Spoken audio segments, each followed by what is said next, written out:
Assembly ఎన్నికల్లో కేసీఆర్ కి వ్యతిరేకంగా పోరాడిన ఆర్ఎస్ ప్రవీణ్ కుమార్ ఇప్పుడెందుకు ఆయన చెంతనే చేరారు? ఆర్ఎస్ ప్రవీణ్ తన లక్ష్యాన్ని మార్చుకున్నారా?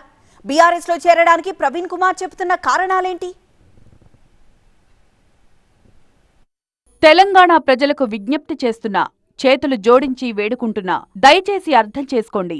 వేదిక ఏదైనా తన లక్ష్యం మాత్రం ఒక్కటే అంటున్నారు ఆర్ఎస్ ప్రవీణ్ కుమార్. వేదిక ఏదైనప్పటికీ కూడా కానీ నా గుండెలో మాత్రం ఆ త్యాగాల సారాంశం ఉంది. ఆ త్యాగదనులు చూపించిన దిశనే ఉంది తప్ప ఇంకొకటి లేదు. ఆ లక్ష్యం కోసమే పనిచేస్తాం, ఆ దిశలోనే నడుస్తాం. మీరందరూ కూడా దీన్ని గుర్తుపెట్టుకోవాలని చెప్పి కోరుకుంటూ మరొకసారి మీ అందరికీ కూడా హృదయపూర్వక ధన్యవాదాలు. తెలంగాణ వాదం, బహుజనవాదం రెండూ ఒక్కటే అన్నారు ఆర్ఎస్ ప్రవీణ్ కుమార్. రెండింటి లక్ష్యాలు విముక్తి కోసమే అన్నారు.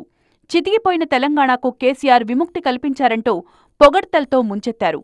ఒకప్పుడు తెలంగాణ వాదం, బహుజనవాదం రెండు కూడా ఒకటే. మరి తెలంగాణ కూడా ఆనాడు తరతరాల అణచివేత వల్ల చితికిపోయింది. మరి ఆ తెలంగాణకు విముక్తి కల్పించింది మరి ఆనాడు ఉద్యమకారులు, మరి కేసీఆర్ గారి నాయకత్వంలో. ఈ రెండిట్లో కూడా అణచివేత కామన్గా ఉంది, విముక్తి అనేది ఒక లక్ష్యంగా ఉంది. కాంగ్రెస్ పార్టీ గేట్లు తెరిస్తే అందులోకి వెళ్లడానికి తానేమీ గొర్రె మందల్లో ఒకణ్ణి కాదన్నారు ఆర్ఎస్ ప్రవీణ్ కుమార్.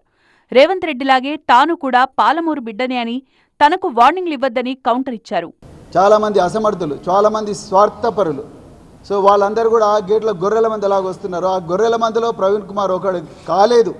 ప్యాకేజీ తీసుకుంటానైతే నేను అధికార పార్టీ దగ్గర, రేవంత్ రెడ్డి దగ్గర, ఆయన గేట్ల దగ్గర కూర్చొని మరి ఆ సీట్లలో కూర్చున్నట్టు తెలంగాణను పునర్నిర్మాణం చేయడానికి ఒక యజ్ఞంలో భాగస్వామి కావడానికి వచ్చిన మీరు పాలమూరు బిడ్డ అయితే మరి నేను కూడా పాలమూరు బిడ్డనే.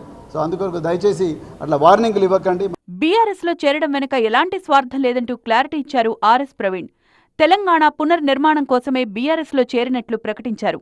ప్యాకేజీ కోసమే అయితే అధికార పార్టీ వైపే వెళ్లేవాణ్ణి కదా అంటూ ప్రత్యర్థులకు లాజికల్ గా కౌంటర్ ఇచ్చారు ప్రవీణ్ కుమార్.